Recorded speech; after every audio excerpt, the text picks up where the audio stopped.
The 1956 spotlight doesn't just illuminate the sweaty faces of two men at the peak of their glory. It exposes the deep cracks in a brotherhood the whole world swore would be eternal. At the Copacabana in New York, the air is thick with the acrid smell of expensive tobacco and the floral perfume wafting from the tables of the elite, while the muffled sound of the audience's laughter outside rings like an ironic insult to what is about to happen backstage. Dean Martin and Jerry Lewis, the most overwhelming force in global entertainment, walk toward the stage for their final show. But the silence between them is louder than any applause that would follow. Between the heavy velvet curtains and the glint of gold cufflinks, there's an electric tension threatening to explode at any moment, marking the end of an era where laughter was merely a mask for resentment. The clock marks the final minutes of a 10-year partnership, and every step on the carpeted hallway resonates like a jagged heartbeat in the face of imminent tragedy. Dean adjusts his tuxedo with surgical coldness, his eyes fixed on an invisible point on the horizon, while Jerry, at his side, takes short, anxious breaths, desperately seeking a look of validation that will no longer come. They are the kings of Hollywood, the masters of the box office, and the idols of a nation. But in that instant, they are just two strangers bound by a contract that has become a suffocating chain. Before we move on to understand how this empire of joy crumbled in the dark, if you want more powerful stories like this, comment your opinion below, leave a like, and subscribe to the channel, as it helps us continue bringing intense accounts of the hidden truths behind the glitz of fame.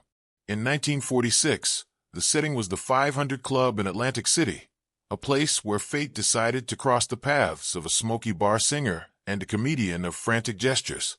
Dean Martin was the embodiment of elegance, with a baritone voice that seemed to slide over the ice in a glass of whiskey, while Jerry Lewis was chaos incarnate, a 20-year-old kid desperately in need of attention.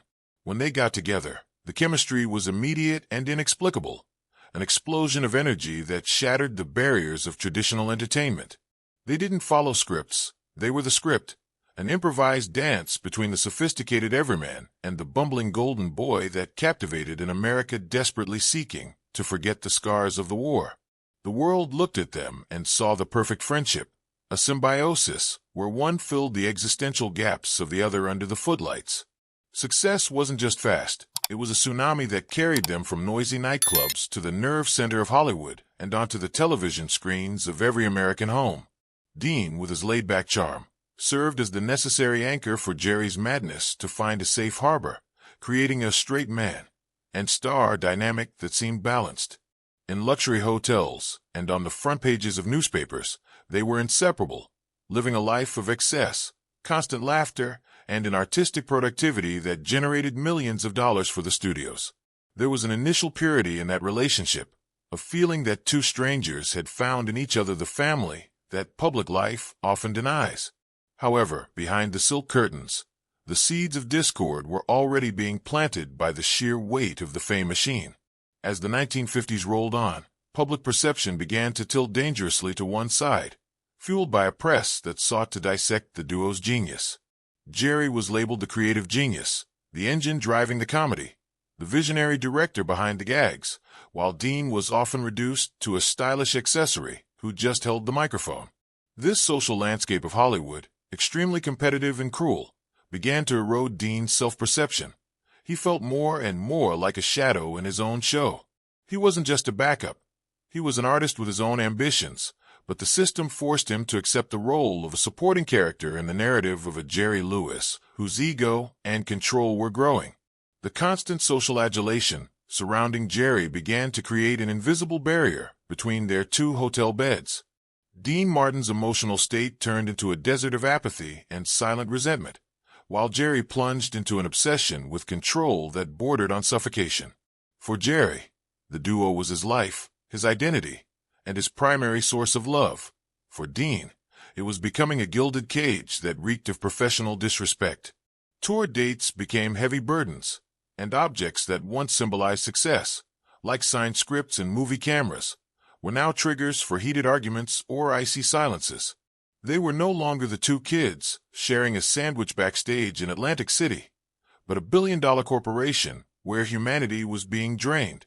The starting point for the final disaster was the clear realization that Jerry's love was possessive, and Dean's desire for freedom was absolute. The precarious balance between the two finally collapsed when the scales of public perception tipped in a humiliating way during a photo shoot for the prestigious Look magazine. While Jerry Lewis was placed in the absolute spotlight, photographers asked Dean Martin to step aside into a corner, suggesting he be merely a detail in the background. This moment, occurring at the height of production for one of their most profitable films, acted like a sharp blade that cut the last thread of patience Dean had left. The dignity of a man who had always taken pride in his elegance and independence was mortally wounded in front of the entire crew and press. What was a veiled resentment transformed into an irrevocable decision. He would no longer be anyone's straight man, not even his best friends. Jerry, on the other hand, was so immersed in his own need for control and the construction of his image as an auteur genius that he didn't realize the gravity of what was happening to his partner. For the comedian, the growing importance the media gave him was simply the natural validation of his hard work, and he believed Dean should be happy for the success of the brand that bore both their names. This emotional disconnect was the fuse for a series of backstage arguments that stopped being about jokes or timing and became personal attacks on character and importance. The inciting incident wasn't just a poorly planned photo, but the revelation that the duo's structure was based on an inequality Dean was no longer willing to endure under any circumstances. The turning point became noticeable when Dean Martin began to completely isolate himself during filming and performances, refusing to rehearse physical comedy bits with his former dedication. He spent most of his time in his trailer, drinking and listening to music, coming out only to fulfill what was strictly necessary in front of the cameras. The atmosphere on the set of Hollywood or Bust became so toxic that directors and producers avoided speaking to both of them at the same time to avoid triggering a new explosion of fury or disdain. Jerry tried, desperately and sometimes aggressively, to pull Dean back into his orbit of influence, but every attempt at proximity was met with a wall of ice. The breakdown of the initial balance was complete. From that moment on, they were no longer a duo, but two men working through a bitter notice period. The definitive breaking point happened at a business meeting where Jerry, acting as if he were the group's sole spokesperson, closed deals and decided the artistic direction of the next project without ever consulting Dean. Upon discovering his opinions had been ignored, Dean Martin realized that, for the Hollywood system and Jerry himself, he was just a disposable product, a frame for another artist's painting. It was there, amidst contract papers and promises of exorbitant profits, that Dean's silence became a promise of total separation. The theme of the story shifted from a comedic rise to a tragic fall, putting the characters on a collision course neither could avoid. The gears that propelled them to the top were now beginning to crush the bonds of affection they had built during the golden years of their partnership. Backstage during the filming of their final movie, the silence was interrupted only by the mechanical sound of the rolling cameras. Dean Martin spent the hours between takes sitting in a canvas chair, eyes hidden by sunglasses, refusing to direct a single word to Jerry that wasn't in the script. Jerry, in turn, circled the set with manic energy, trying to compensate for his partner's coldness with an excess of control over every production detail, from lighting to the extras' costumes. It was a theater of shadows where comedy happened in front of the lens, but hatred fermented during breaks, creating an atmosphere so dense the crew avoided even making eye contact with the stars. Dean's isolation wasn't just physical. It was an emotional divorce being executed in public, piece by piece. One sweltering afternoon, Jerry walked into Dean's dressing room without knocking, carrying a stack of new ideas for sketches he believed would save the duo's chemistry. Dean didn't even look up from the newspaper he was reading. He simply pointed to the door with a slow gesture loaded with contempt, signaling that the invasion of his personal space would no longer be tolerated. To Jerry, that gesture was like a knife to the chest, as he still saw Dean as the older brother he never had, the authority figure whose love he needed to buy with success. Jerry's fragility was exposed in his teary eyes, contrasting with the rigid jaw of Dean, who saw that neediness as an unbearable weight in his quest for individual independence. In that small, enclosed space, The smell of aftershave and whiskey mingled with the metallic scent of the fear of an imminent end. The production of Hollywood or bust became a passive-aggressive battlefield where the transitions between scenes of forced friendship and the icy reality were almost instantaneous. In a road scene where they were supposed to be laughing in a convertible, Dean accelerated the vehicle more than necessary, leaving Jerry visibly uncomfortable with the speed, a small act of physical rebellion against the situation. The microphone stand, which had once been the center of their vocal harmonies, now felt like a watershed, a cold metal barrier preventing any real connection. I want to know your opinion on this moment. Comment what you would do in this situation if you felt your identity was being erased by someone you love. The public continued to adore the image, but the truth was hidden between the lines of every rehearsed smile for the publicity photos. During a gala dinner where they were being honored, Dean Martin spent the entire night talking to strangers, completely ignoring Jerry's presence at his side at the head table. Jerry tried to crack jokes to draw his partner's attention, but every forced laugh from the guests sounded like a nail in the coffin of their friendship, widening the abyss between them. Dean saw Jerry's dependence as a weakness that suffocated him, while Jerry saw Dean's disinterest as an unforgivable betrayal of everything they had built together since they were broke. Dean's moral ambiguity was evident. He wanted to be free, but the price of that freedom was breaking the heart of the person who admired him most in the world. That night, under the crystal chandeliers, their mutual loneliness was the best-kept secret in the ballroom. On a train trip between locations, Dean watched the landscape pass through the window with a deep melancholy, reflecting on how he had become a luxury supporting actor in his own journey. He held a silver lighter, a gift Jerry had given him years before with the inscription, "Partners Forever," and distractedly tossed it into a drawer, slamming it shut. The symbolism of the discarded object marked the point where the past no longer had the power to heal the wounds of the present, and the future looked like a lonely but necessary road. Jerry, on the other side of the car, watched Dean's reflection in the glass, feeling that he was losing not just a business partner, but the only anchor that kept his sanity in balance. The train's physical journey mirrored the emotional journey toward a destination of no return for both. Meetings with lawyers became more frequent than rehearsals, and discussions about percentages and copyrights replaced conversations about art and creativity. Dean demanded his name appear with the same prominence as Jerry's on all materials, a fight for validation Jerry interpreted as pure vanity and greed. The Hollywood machine watched from a distance, ready to discard anyone who stopped generating profits, pressuring them to maintain the facade of happiness for a few more months of the contract. This external pressure acted as a catalyst, accelerating the relationship's decomposition and turning every encounter into psychological torture for both men. They were trapped in a labyrinth of public expectations and private hatreds, where the only way out seemed to be mutual destruction. In a rare moment of introspection, Jerry sat at the piano late at night in the empty studio, playing disconnected notes that echoed through the vastness of the dark stage. He wondered if his pursuit of perfection and his need for control were the true tools that pushed Dean away, or if the singer had always been someone unreachable. Doubt gnawed at his self-confidence, revealing that behind the histrionic clown was a deeply insecure man who feared the silence of the night without applause. Dean, meanwhile, was at a nearby bar, finding in alcohol the courage to finally say the words that would end the charade, regardless of the trail of destruction he would leave behind. The contrast between the studio's silence and the bar's noise perfectly defined the irremediable distance that now separated the two souls. The final week of filming was marked by incidents of intentional delays and refusals to follow blocking, turning the work into a logistical nightmare. Dean arrived on set exactly on time, delivered his lines with robotic precision, and left immediately, giving no opportunity for any dialogue outside the script.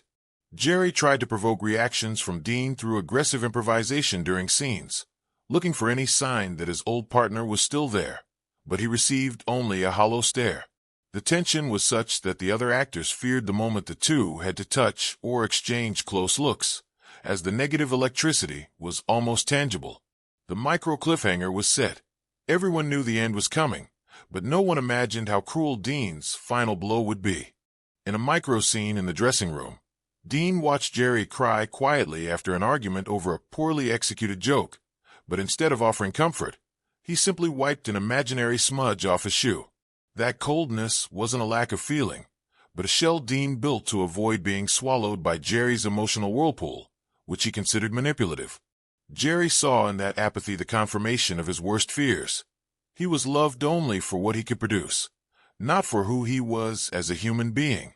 The injustice of the situation weighed on Jerry, who felt he had given his life for the duo, while Dean saw in the separation the only possible act of justice for his own career.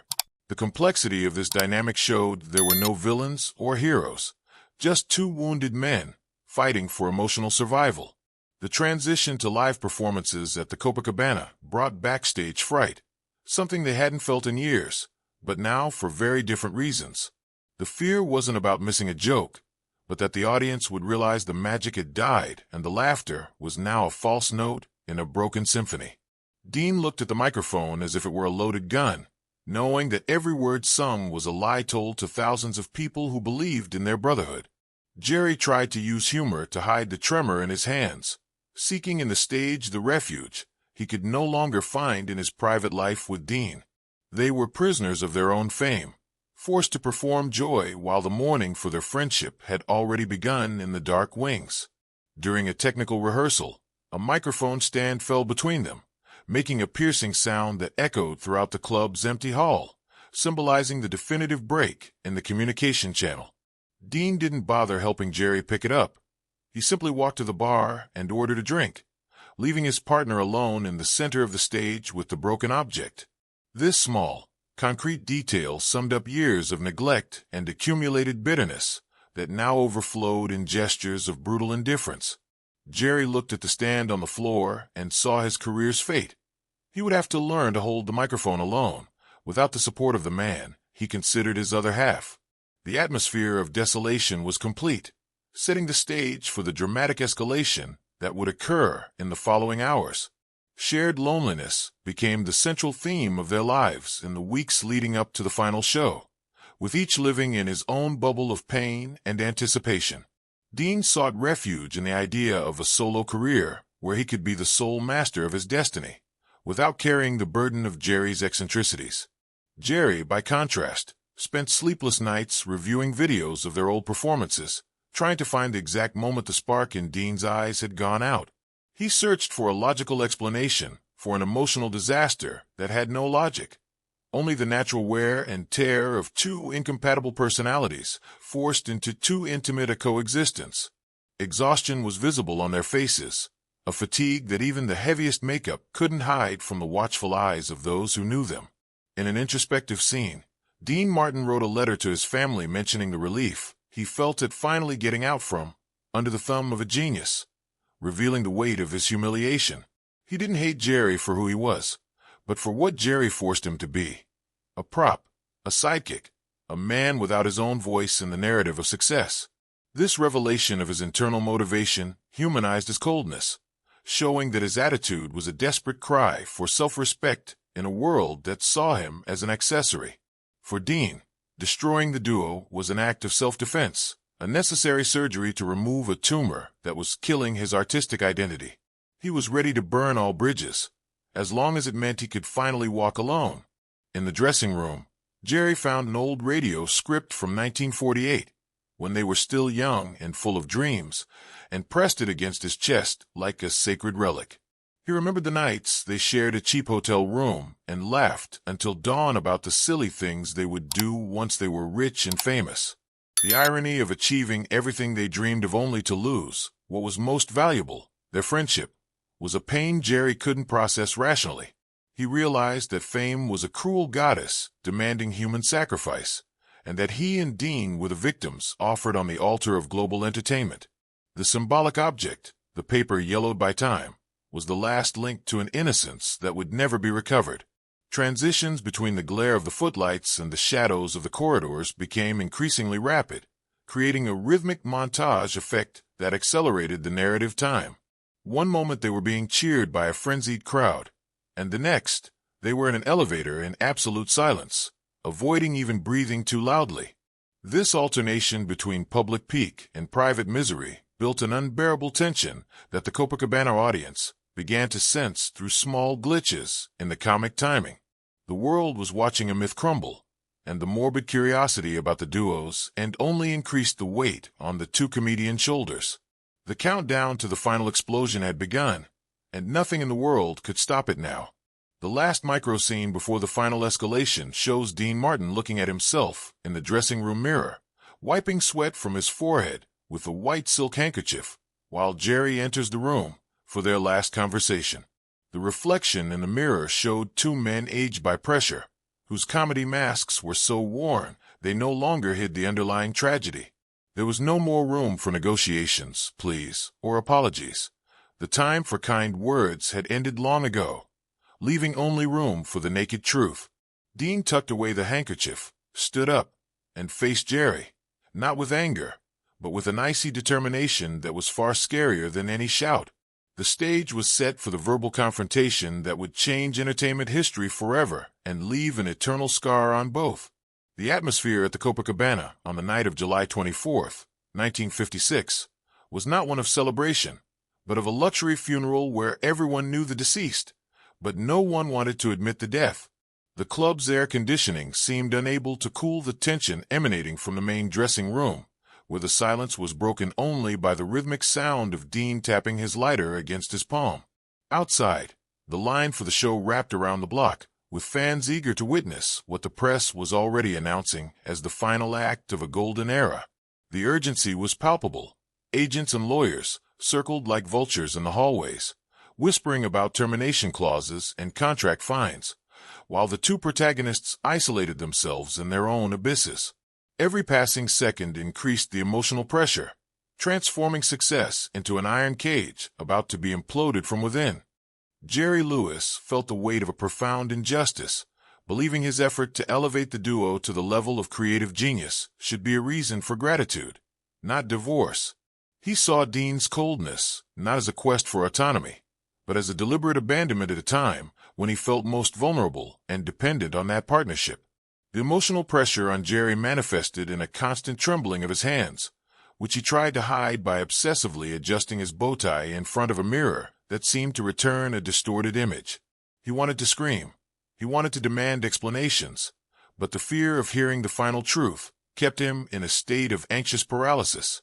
The narrative moved toward a point of revelation where affection would be definitively replaced by the cruel pragmatism of someone who no longer finds a reason to stay beside the person they love. Dean Martin, meanwhile, experienced a sense of liberating urgency, like a prisoner counting the final minutes before his cell opens. For him, every moment of adulation directed at Jerry over the last few years had been a stone placed on his own talent, and he could no longer breathe under that weight. The pressure no longer came from a studio or the audience, but from an internal need to look in the mirror and recognize a man, not just half of a joke.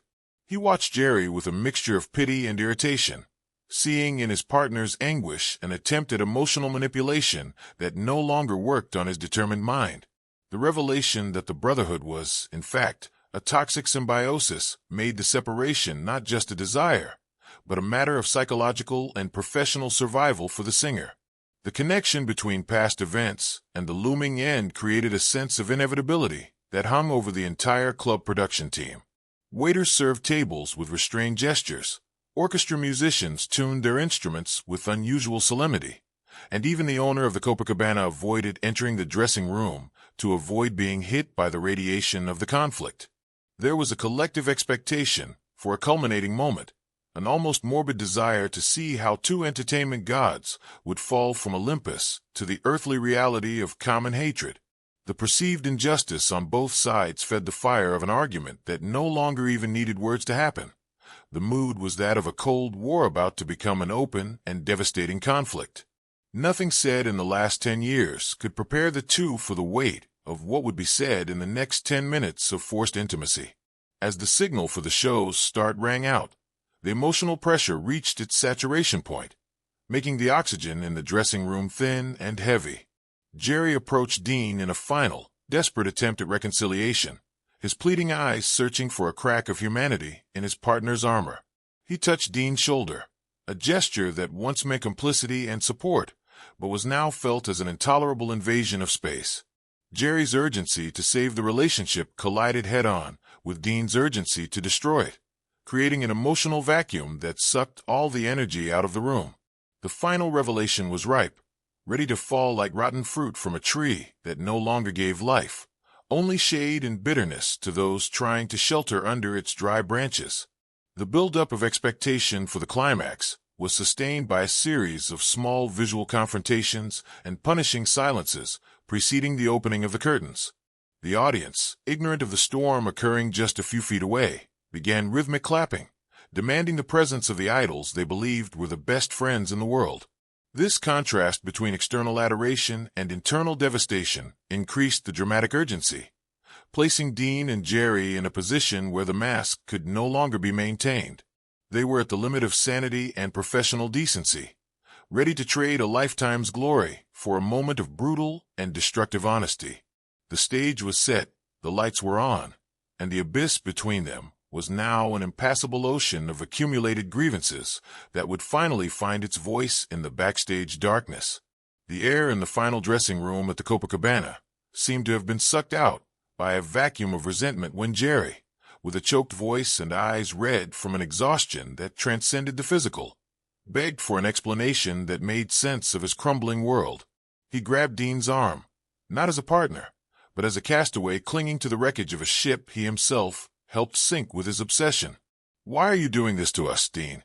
We're the biggest thing that ever happened to this business. We're brothers," Jerry cried, hoping the emotional plea would break the indifference of the man before him. But the answer didn't come with shouts or tears. It came with a terrifying calmness that cut through the air like a guillotine in a silent public square. Dean Martin released his arm with deliberate slowness, adjusted the cuff of his immaculate white shirt, and stared at Jerry with a look so empty it seemed to pass through the comedian as if he were made of smoke. It was in that moment that the great moral turn occurred, the instant the mask of the easygoing partner fell to reveal a man who had already buried that friendship months ago on some forgotten film set. Without changing his tone of voice, maintaining the cruel elegance that would become his trademark, Dean uttered the words that would echo in Jerry Lewis's mind for the next 20 years of loneliness. "To me, you're nothing but a dollar sign." The sound of those words was more definitive than the closing of any billion-dollar contract. It was the ritualistic murder of a brotherhood. The effect on Jerry wasn't the convulsive crying Dean expected so he could despise him further, but a paralyzing emptiness that would change his psyche forever, turning the boy of comedy into a man haunted by paternal rejection. He took a step back, his hands falling to his sides, as the realization hit with the weight of a ton. To the man he most loved and admired, he wasn't a genius, a friend, or a brother, but just a profit tool. The climax was silent and devastating, a central scene loaded with moral tension where the most important symbolic gesture was Dean turning his back and walking toward the stage light.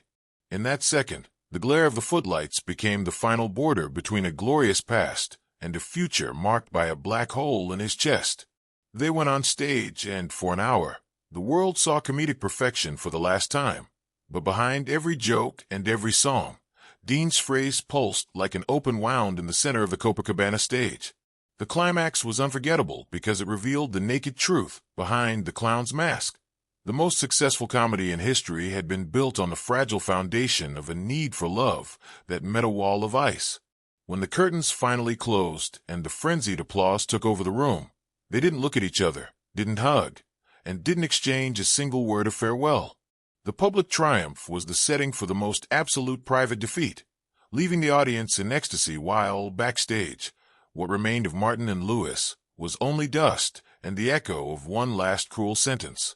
The aftermath of that night at the Copacabana was immediate and seismic, forever altering the Hollywood landscape and the souls of both men. As soon as the lights went out and the audience left, the separation became a geographical and emotional abyss.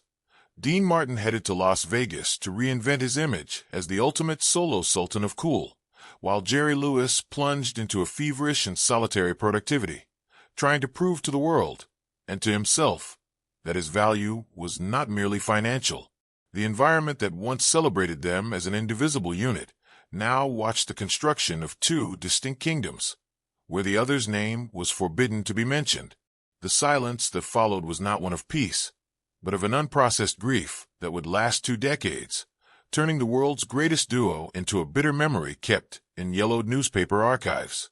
The 1976 reunion, orchestrated by Frank Sinatra during a live charity telethon, was the emotional closure the public expected, but the real resolution occurred away from the camera lenses, in the tacit understanding that time had healed the anger, but not the break. Hugging under the applause of millions of viewers, the aging faces of Dean and Jerry conveyed a disarmed humanity, recognizing that the youth and magic they shared were irreplaceable. There was no return to the partnership, no comeback to the glory days, but a solemn truce between 2 survivors of a war they themselves started. This moment conveyed the profound meaning that forgiveness is possible, but the total restoration of a lost innocence is one of the few things that even Hollywood's most resounding success cannot buy back. The understanding of the central theme, the price of identity and the cost of friendship, became the final legacy of this story for the world. Dean Martin proved he could be loved for who he was alone, and Jerry Lewis discovered his genius didn't need a straight man to shine, but both carried the scar of that 1956 dressing room until the end. The resolution showed that the clown's mask finally fell to reveal that behind the laughter lies a human complexity that doesn't fit into simplistic scripts of success or failure. They ended their lives as separate legends, joined only by the echo of a laughter that was once sincere and by the mutual respect born from the ashes of a devastating emotional fire. The story of Martin and Lewis ends not with a final joke, but with the melancholy dignity of those who knew when to leave the stage, even if the price was their own heart. The trajectory of Dean Martin and Jerry Lewis teaches us that the blinding glare of success can often blind those in the center of the stage to the most basic needs of the human soul. Comedy, which to the world seemed like an inexhaustible source of joy, was actually the battlefield where 2 men fought for oxygen, recognition, and an identity that fame tried at all costs to standardize. In the end, the duo's tragedy wasn't the end of contracts or the drop in box office numbers, but the bitter discovery that at the top of the mountain, the wind is too cold for those who don't have a true friend to share the warmth. The silence that followed that night in 1956 was not just the absence of laughter, but the sound of a painful lesson about how much we are willing to destroy to finally feel seen by the world. Sometimes, to find yourself and ensure your own voice is heard above the noise of the crowd, a man ends up destroying the only person who helped him get there, leaving a trail of glory and regret. There remains the eternal image of 2 giants who, for 10 years, made the world believe in perfect happiness while carrying alone the weight of a shared loneliness backstage. What remains for us is the understanding that every laugh they gave us had a price paid in tears and silences that time could never fully fill. Is it worth sacrificing a lifetime brotherhood in exchange for individual recognition and artistic freedom? Or is the cost of that autonomy too high for any heart to bear? And in your opinion, what does this reveal about human character and the difficult choices ambition imposes on us? Leave your comment